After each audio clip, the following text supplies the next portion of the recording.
Welcome to the next installment of the Miami Group Sierra Club Virtual Backpack Series.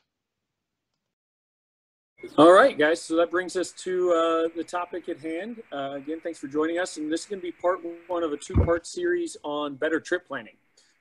So hopefully you could join us. Next one will be in 2 weeks as well. So we're going to start with group dynamics. Planning a trip starts with the people involved. You've dreamed about this adventure for a while, and it's time you put it all together, but you need to figure out who goes with you.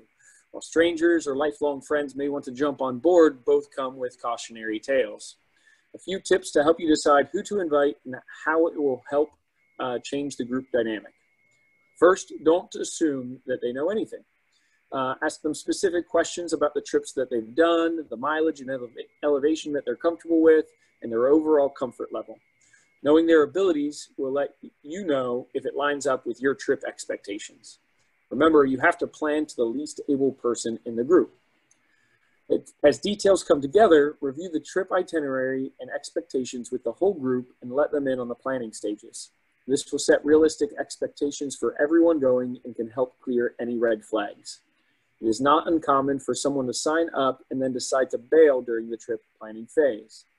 As the timing and difficulty of the trip become real, some people's confidence can shake. That is why it's best to do some of this planning before becoming financially committed to the trip. How many people? We'll talk about group size. So there's a few things we'll talk about here. How many people should you invite? Some of your trip planning research should reveal some area restrictions. You may be restricted to a certain number of permits or campsites per group. Furthermore, many places frown upon groups of 10 or more simply from a leave no trace perspective. Research your area before inviting a group. You should also consider what is going to be the most enjoyable. Added people means more work in assuring that the group is unified and on the same page. You are the trip planner. That means more campsites, hotels, rental cars, shuttles, and group gear planning. Small group can make everything a bit more manageable. So some examples, the Smokies limit a person to 8 backcountry passes. In Yosemite, we were limited to 4 permits per person for the backcountry on a lottery system. And even in the Alaskan backcountry, you need special permission to enter with a group larger than 9. So depending on where you're going, they're each going to have their own restrictions and suggestions. So I had to put this one in there. We get lots of questions about how somebody might prepare for a trip. So everybody wants to climb mountains, but nobody wants to climb stairs, right? I couldn't skip over conditioning in a presentation about planning. This can be a great group exercise and some group bonding if you do it together. This is Nippert Field at University of Cincinnati, and it has over 1,482 steps in the lower bowl. Put on a weighted pack and hit the steps. This may be one of the best conditioning exercises I have found. Obviously, on-trail time is great, but it's hard to mimic the elevation of some trips on local trails, especially in the Cincinnati area. We do have good hills that you could hit as well. Get outside as much as you can, or hit whatever local trails that you can. We get to the Cincinnati Nature Center often and use that for training as well. But you always want to do as much as you can in preparation. The answer to how much is enough is simply as much as you could do. The more you do, the better you'll feel. If you remember from our earlier talks, this is also a great opportunity to break in a backpack and a pair of boots, and so you can troubleshoot your gear. Next, we'll take that to the next level of preparation. And you want to take you want to go on a test run.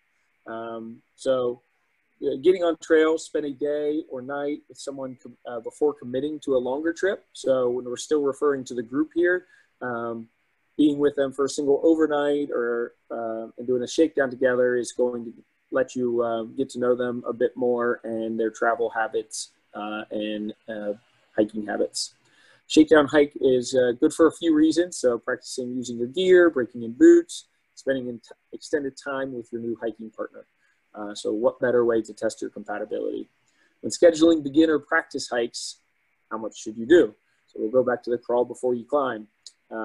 Also applies to your first trips. I recommend a few things for you. Choose something familiar so that you have less obstacles or logistics. Usually for a beginner's trip and getting somebody that might be going on a backpacking trip for the first time, I try to have them choose a loop hike that is 2 to 3 days with 5 to 10 miles per day starting out. This, of course, is all going to depend on where you're going and who you're going with. If you've already done trips to that level, try increasing the difficulty with 10+ mile days and 3+ day trips and start picking it up, and that can help you prepare for a larger trip as well. You can also try heading towards a place with greater elevation gain, but be careful increasing days, miles, and elevation all at the same time. Try to pick one and increase that, and then you can kind of come back around and try that again. So that was a lot of the group talk. Guys, do we have any questions so far? Anything in the chat box or anything you kind of want to throw out there real quick? Nothing in the chat yet, Brian. Okay. Well, we can keep rolling. Remember to use the chat box. We have Denise and Barry there to answer your questions, or we'll take another break to answer some more questions as well. So let's go ahead and launch the first poll, actually, if we could, Denise. So the first poll is, what information do you need to research first when planning a backpacking trip?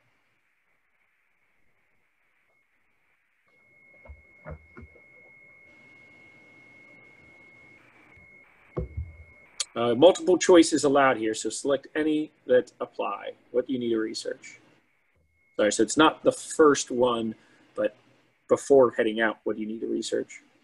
There we go. Now we got some people jumping online here. Right, there we go.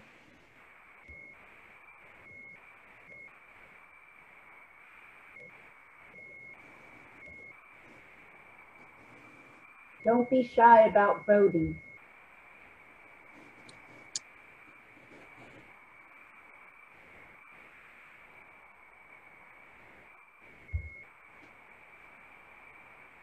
Okay, I'll give you another second or two here.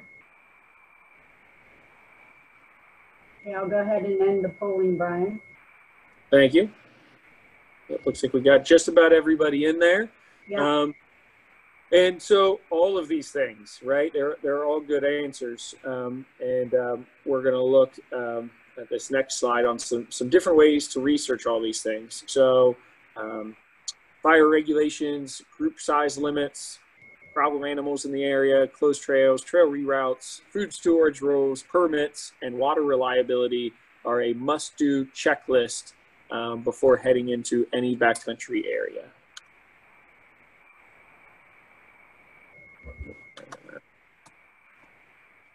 All right, so finding trail-specific info. So we said a lot of things that you need to know, and then it's how do you find a lot of this out? So of course we have some of our most easier kind of common references here. So just Googling it. Ask Siri the answer, whoever you talk to. YouTube, park websites, which we'll dig a little bit more into. And it's going to have, in my opinion, a wealth of knowledge there, a lot of that information. Trail guides or the park ranger, just calling directly to the source in that case and talking to the park ranger. But overall, it's time to do some homework. So you've got this vision and you want to make sure it goes smoothly, so we have to answer all those questions. And a lot of resources to do it. The best one will just depend on the area that you're traveling to. Some places have better guidebooks, for example, than others. Some don't have any at all. I've always felt best relying on the local park rangers when planning a trip. So I will typically call them when initially planning the trip, but then I'll call them leading up to the trip or just a few days out. As some of that information that we just went over, whether it's trail reroutes, or problem animals, for example, websites don't get updated, or blogs or YouTube videos aren't going to get updated at the speed in which you need them updated all the time. So what regulations are we looking out for? For example, I would look for rules on group sizes, well, everything that was listed there, right? Fires, pets is one that wasn't on there that I'd add. Food storage, like mandatory bear cans, permits, campsite sizes, and everything else there on the list. Reliability of the water sources could be a big one in certain areas. So even mapped out water sources and assuring that those are still reliable water sources.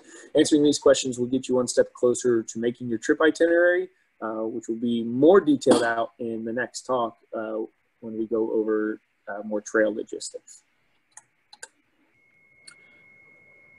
So here's the, as far as popular sites and kind of giving you a little bit more meat with the resources here. So a screenshot of the National Park Service website. There's two websites up on the screen here, nps.gov and fs.fed.us as well.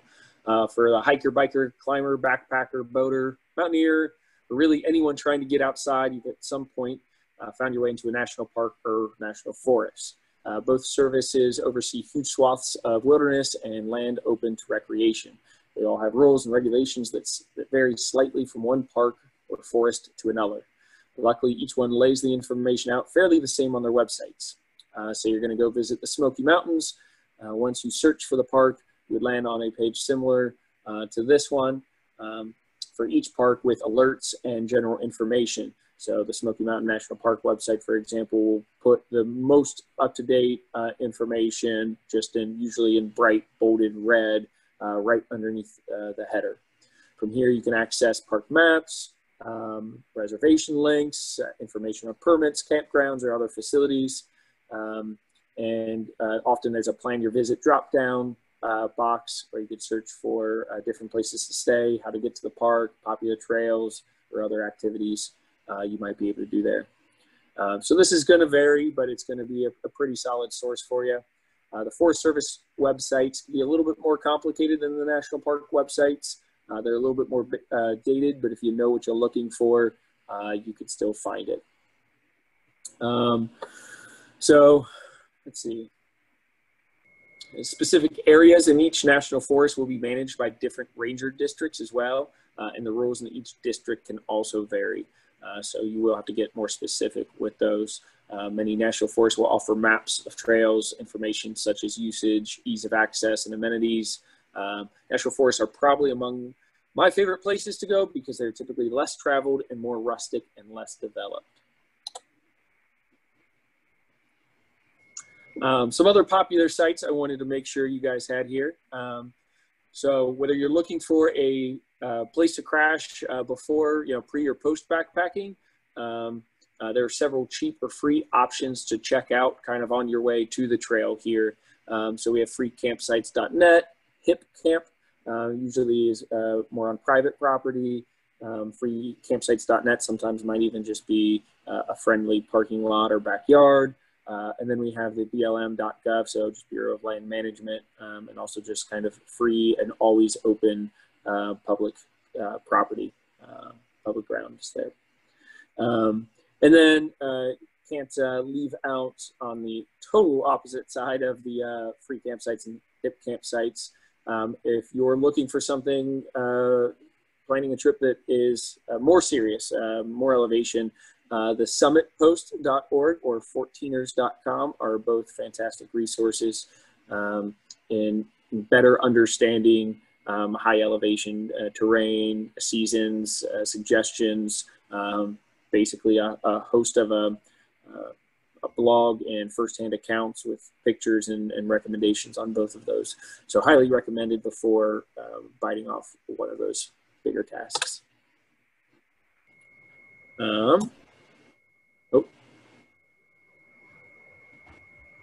All right. How are we doing now so far? Well, we still don't have any questions, but I have one for you, Brian. Yeah, sure. So when you plan your trip, how far in advance do you typically plan to give them an idea of how long?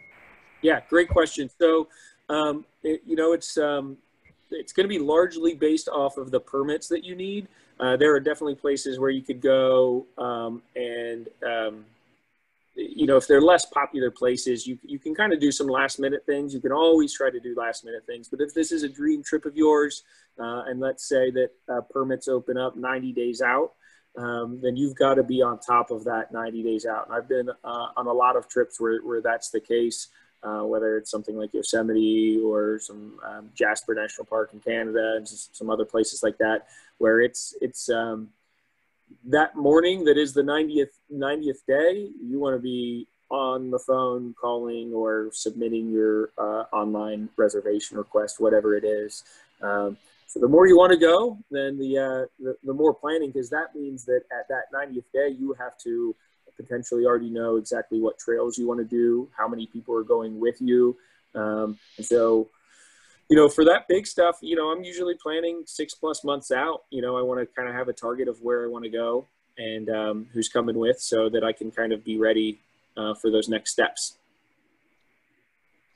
Hopefully that helps her make some sense there. Okay, I see where Jenny has. Did you say your favorite places were the national parks? Can you say what that is again? So, well, yes, they're all my favorite places, I guess, right? So the national parks are definitely one of my favorites, and I hope to cross them all off. But also just the national forest land. There's a lot outside of the national parks that will be less visited for the most part. So national forests, national recreational areas, things of that nature have some magnificent trails that are just going to be a bit more secluded. So I think that's what I had made mention too.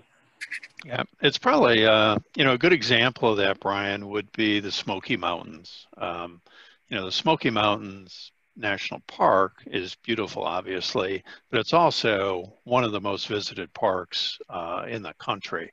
And yet immediately outside of the Smoky Mountains, you'll find national forest and wilderness land that also has beautiful trails, beautiful campsites, much less visited. Right. And it's the same mountains, right? So that's a good example where, you know, we'll go right outside the Smoky Mountains and some of the national forests and just have a great experience. It's a great example. Thank you, Barry.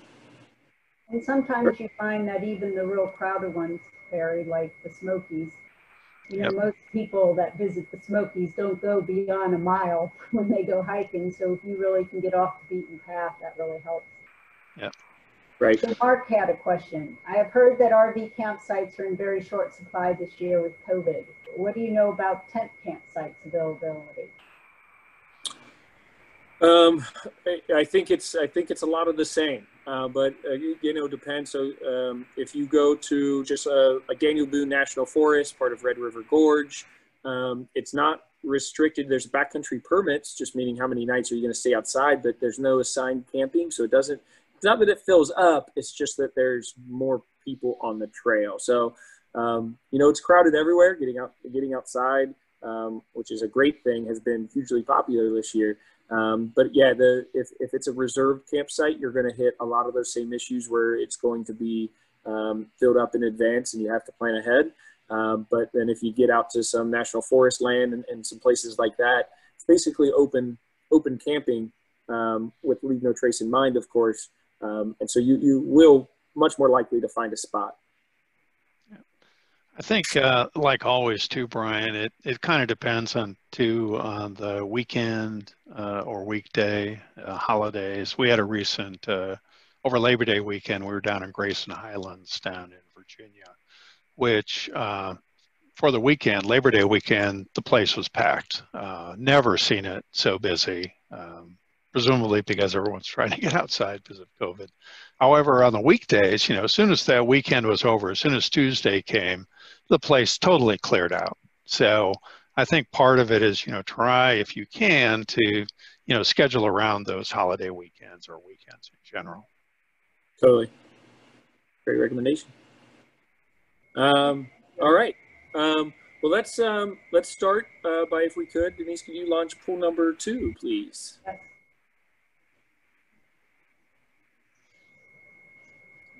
So what is the greatest threat to you while in the backcountry? This will be a select one. Select one, so you can think about it. Weather, animal attack, not being prepared, contaminated water, getting lost, running out of food, or physical injury? What do you think is the number one? Again, don't be shy in doing the poll. Yeah, it's all anonymous, by the way.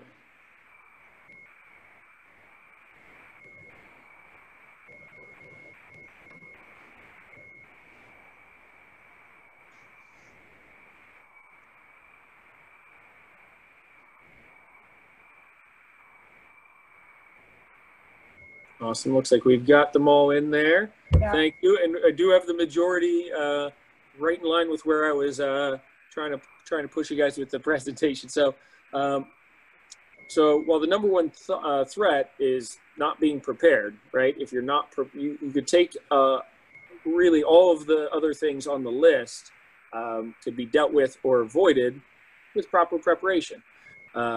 So one of the number one things to prepare for, and perhaps the most predictable, however, is the weather. So we wanted to make sure we talked about some of that as well. All too often, people underestimate the weather and need rescued or have miserable, dangerous experiences in the backcountry because of their preparation. So let's take a closer look at planning for the weather you will see. Sorry, I'll close this poll. All right, so when can you go? Look at your list of places and research the best time to book your trip. Some trails that require permits book up fast, as do town accommodations. Personally, I recommend securing any permits or reservations first before booking other accommodations. If you aren't allowed on the trail, then you'll be pretty bored flying to the airport and back. Won't fulfill your trip, right? So I won't book any rental cars or flights or anything else until I know that I could do the trip that I wanted to set off to do in the first place. A few other considerations. Do you have your passport if that's needed, as that requires a lot of pre-planning as well. So that should be on your pre-checklist there. Did you leave enough time before deposits and booking to find friends to sign up? If you're kind of late to the game, then there could be a trip intimidation to that. So if you are booking last minute, sometimes it's going to be much, much harder, of course, to find people that could go with you, as it's harder for other people to take off work quickly. Are you going during a holiday or other local event like a festival? So try finding accommodations in Damascus, Virginia, for example, along the Appalachian Trail during trail days. You'll see what I mean. So Barry was kind of hinting at some of this already, or mentioning some of this already with Labor Day weekend in Grayson Highlands. So when you look at the calendar and you're planning it out, just make sure that any town that you're going into, it's not a bad idea to see if they have events on the calendar and how hard it's going to be for you to book some of these things. And then, of course, I already mentioned next on the list is weather. You probably picked a month or a week based off of work or other obligations. So what season is it, and what are the conditions for the area that you want to travel? Remember, there could be a big difference in your city temps and your mountain temps. So in a previous presentation, we had mentioned compensating temperature for elevation. And so you can assume that for every 1,000 feet gained in elevation, you may see a 3 to 5 degree drop in temperature. So let's get a little bit better data on that though.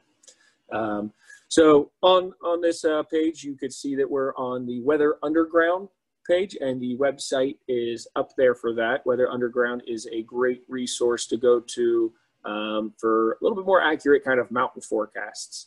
I also added on here mountain-forecast.com, and this is actually one of my go-tos as well. So let's say we are going to the Smokies. You could actually type in a specific mountain. We could type in Klingman's Dome and get a temperature range for different elevation going up Klingman's Dome or Mount LeConte. So Mountain Forecast is an awesome tool, gives you the ability to search by range, sub-range, and specific mountains. You could search for the weather on summits all over the world, and it could make a trip anywhere from climbing 14ers in Colorado to walking up Mount Rogers more enjoyable. Mountain Forecast only gives the weather 6 days out, It shows wind forecast, sunset, and sunrise, and temperature both at the summit of the mountain and typically at the base, sometimes a halfway point as well. Some summits will also indicate a halfway up measure. I just said that, and I've had fairly good luck using the mountain forecast to managing expectations on the trip as far as weather was concerned. One heads up, the default for mountain forecast is to display in Celsius. So make sure you switch that over to Fahrenheit unless you're secretly Canadian and understand the Celsius scale. All right, nope. And then of course, you've done all that research, but don't forget how rapidly weather could change in the mountains. And so we're gonna get into a bit of that. We discussed this more in full during our clothing talk, but your research is all for naught if you don't pack accordingly. So this was that planning and preparation stage. Looking at historical lows, I'll pack for the worst case scenario on most trips. My protective and insulating layers all need to be up for the task. The more you want to push the boundaries and get into shoulder seasons or higher elevation, the more important it is that you really trust this equipment.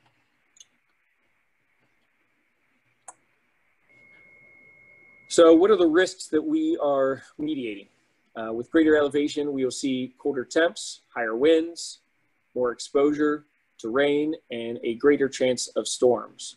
One of the bigger threats can actually be summer lightning storms at higher elevation out west. It does not have to be cold to understand the threat of weather. This may mean that you plan your days different and get off any high ridges before midday. Does the forecast look iffy? Well, what does that mean for your traction and your footing or your visibility? Just last week, in early September, Colorado mountains saw a temperature swing of 94 to 32 degrees in a single day. So it's part of it changing fast. Extra foot traction and trekking poles may be a worthy add in certain places. Restricted visibility can make for a sketchy ascent or descent. The biggest rule for any trip is knowing when to turn back because it's not safe. So knowing your limits and having that plan and understanding.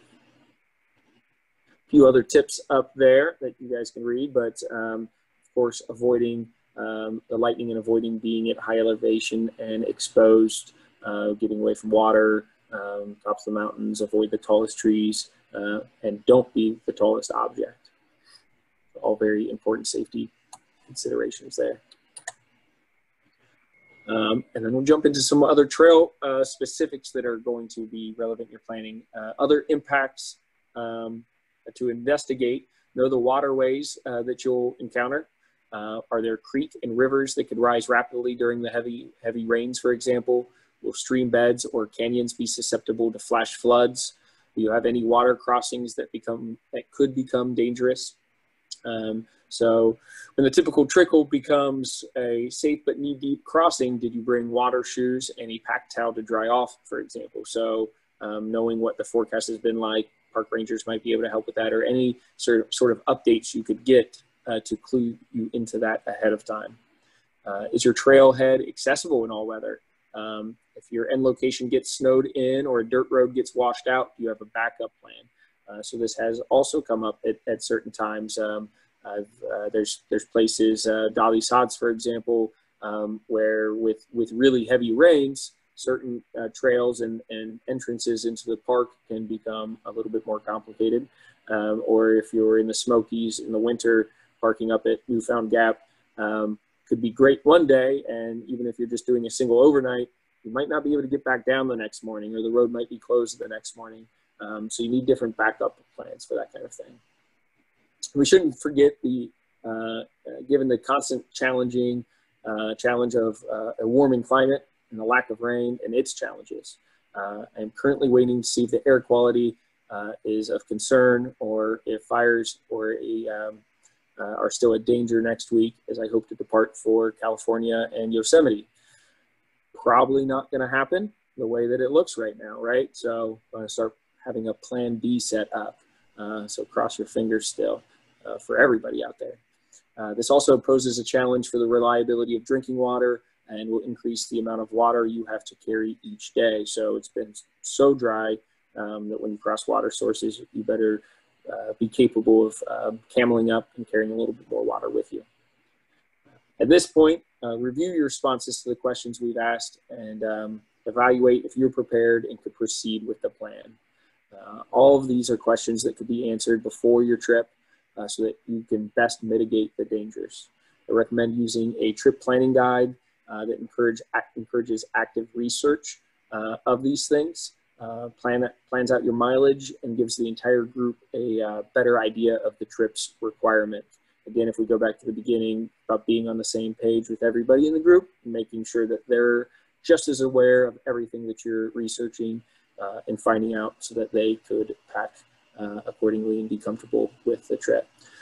So when I say like an active planning guide, we have an example of that here at the shop. Happy to email it out to anybody. But basically just keeping a written record. You can create your own where you are recording the expected temperatures and updating those as the trip gets closer. You're updating the mileage and your campsites and just kind of created a written record that helps you kind of understand the way that the trip is going to be going. Awesome. So I feel like that was a lot at the end. So we are going to have questions, but I'm going to turn it over to Denise first. Okay. This concludes the presentation, but hang around for a few more minutes. How did we do? We hope you found a few new ideas that you can use as you enjoy future backpacking trips. We have one more poll for you that will help us know how you did. Please tell us how many new things you heard today, how many surprises and new ideas you got from this presentation. I'll go ahead and do that poll. Which I don't think is on here. Do we actually have that poll, Denise? I don't see it out there. So we kind of messed up on that one.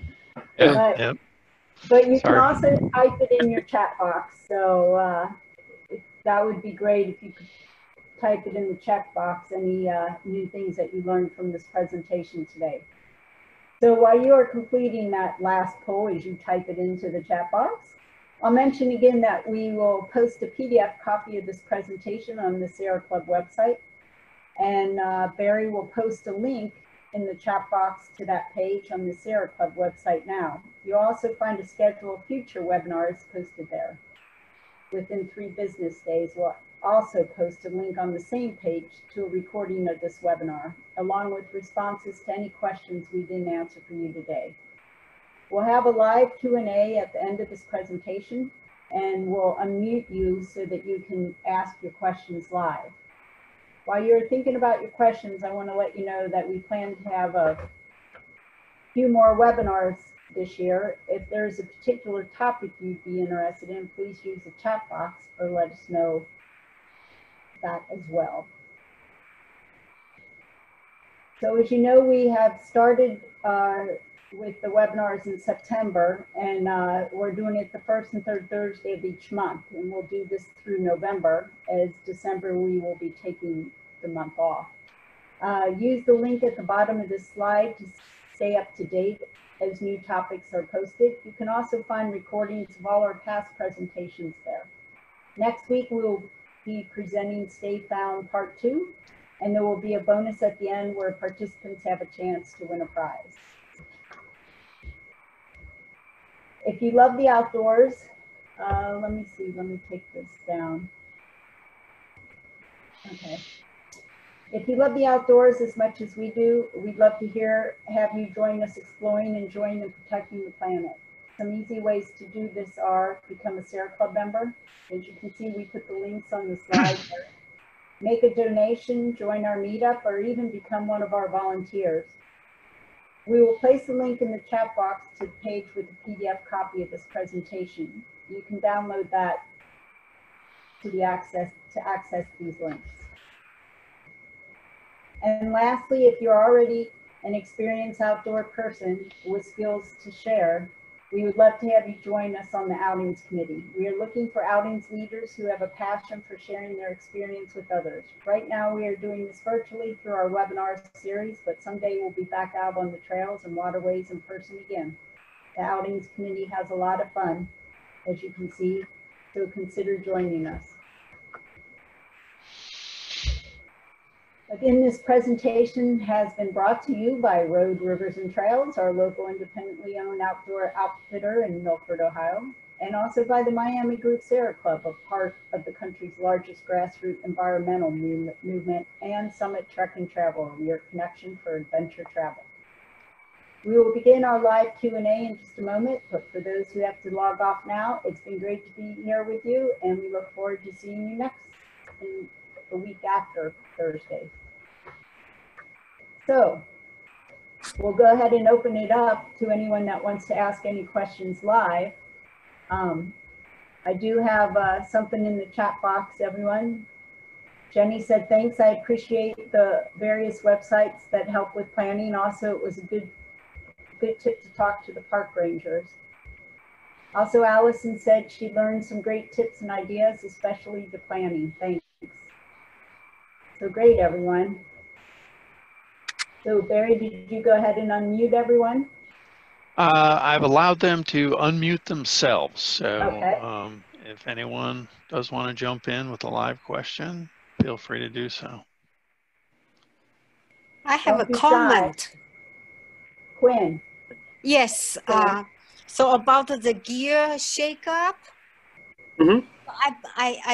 I think you have to at least hike minimum 2 days to check out, because I bought a pair of new shoes for the summer backpacking, and I tried day hiking. They were great. And then I went to a 3-day hiking, and on the end of the second day, that pair of shoes were just killing me. And I ended up wearing my sandals for the rest of the trip. Yes, thank you, Quinn. That's definitely true, especially with shoes, that you really need to give it more time. There, you know, a lot of shoes nowadays are lighter and take less break-in, and you could become more familiar with them. But an overall rule of thumb is for sure to give yourself some more time, even if it's just wearing them around on a daily basis to work or anything like that. Spending more time in them, preferably on trail, of course. The more time, the better. I think you make a good point, though, Brian. I mean, shoes, it's kind of hard to, you know, break them in without doing a trip, right? It's kind of contradictory, but like you said, you can just wear them around daily. It's not quite the same, obviously, as being out on the trail, but at least you're getting some extended time in the shoes if you're just wearing them every day as you just go about your life. And I think that's better than nothing. It is tough, though. And Quinn, don't be discouraged, because we've had people with us that have like hiked the whole week. We've hiked, had nothing wrong with their shoes, and then the last day, for some odd reason, they get a flare up of a blister or something that, you know, and we don't know, maybe it's the way they're just walking a little different, or maybe they have weight more on one side of the pack than the other and they didn't realize it. And so don't get discouraged yet. Thanks. We had a question from Allison. Thank you. Any suggestions or tips, specific areas or tips you could share for solo hiking? Denise or Barry, I don't know if either of you want to take that, or any solo hiking experience? I've done a lot of long day hikes solo, not so much backpacking solo. Yeah, I'm the same, but I think some of the bigger stuff that I can honestly say I've never done a lot of.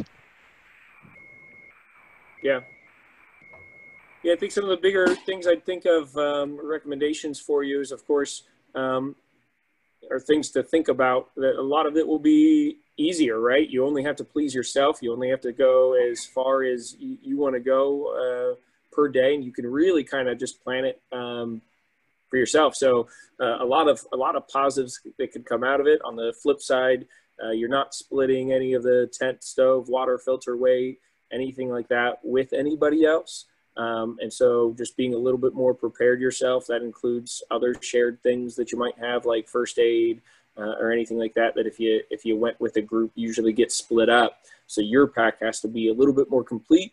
And for that reason, will probably be a little bit heavier weight than going with a partner for sure. So I think that will be one of the bigger things for sure. You also want to make sure, and I don't know if I mentioned this already, but sharing your itinerary, especially when you go out hiking solo, that's something you want to do even in a group, by the way.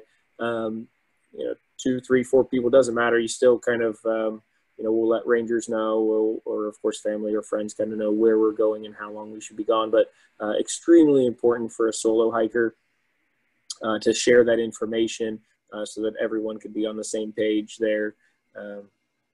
So that's another kind of crucial ad, I'd say. How about from the safety point of view? Pardon?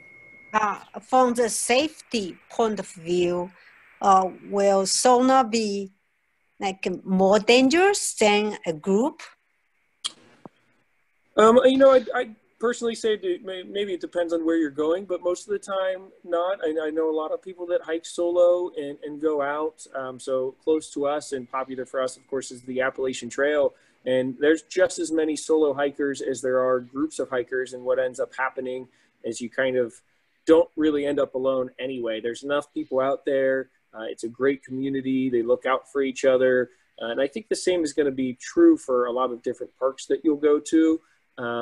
That you're not really alone all the time, and that there'll be a good community that you're really with, whether you're planning your trip together or not. Yeah, I think that's an important point, Brian, that where you're going, to me, does bear some weight. Like you said, you can solo hike on the AT, and you're never really truly alone. You will encounter other people, you'll hike with them, you'll break up into little groups, and you'll be alone for a while and you'll be back together. Just the nature of that experience. If you're going to more of a wilderness area, you could be out for days and not see a single soul.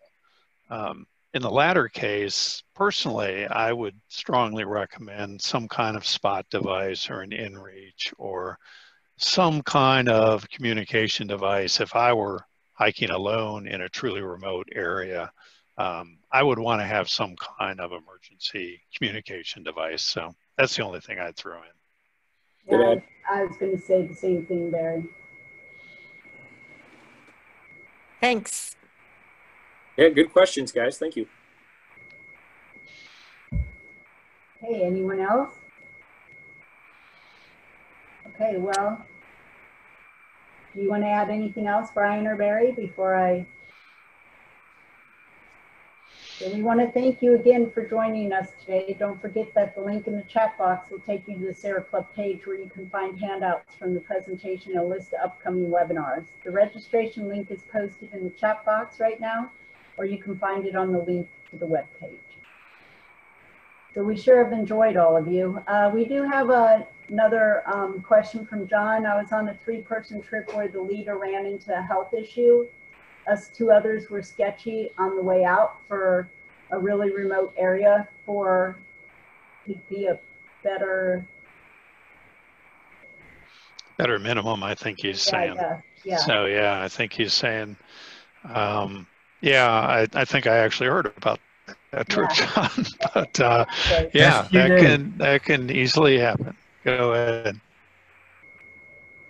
No, having a second banana is not a trivial matter. I mean, I had an experience with 2 other experienced hikers, but only one of them was really knew the way out. And years ago, playing around on motorcycles, I had a similar experience where, okay, do you leave this person and go get help or what? And that gets discussed on motorcycle rides and everything else. That, having the right number of people can do a lot for your safety. Having the right number of people, having other people other than maybe the trip planner or leader who are familiar with the trip and can back up that person if something should happen to them. And I also think there's another good point in there that maybe we'll cover in the next session, and that's the whole bailout plan. You know, what are your contingency plans for your trip? What if something does go wrong midway? Are there points you can drop out and hit a road, or do you have some kind of emergency beacon, a spotter, an inReach? So, you know, what's your contingency plan? It's another good topic we'll cover. Perfect. Well, thank you, everybody. Appreciate you guys joining. It's been fun as always. Yep. Thanks. Everyone have a great evening, and hope you can join us again. All right. Night, everyone.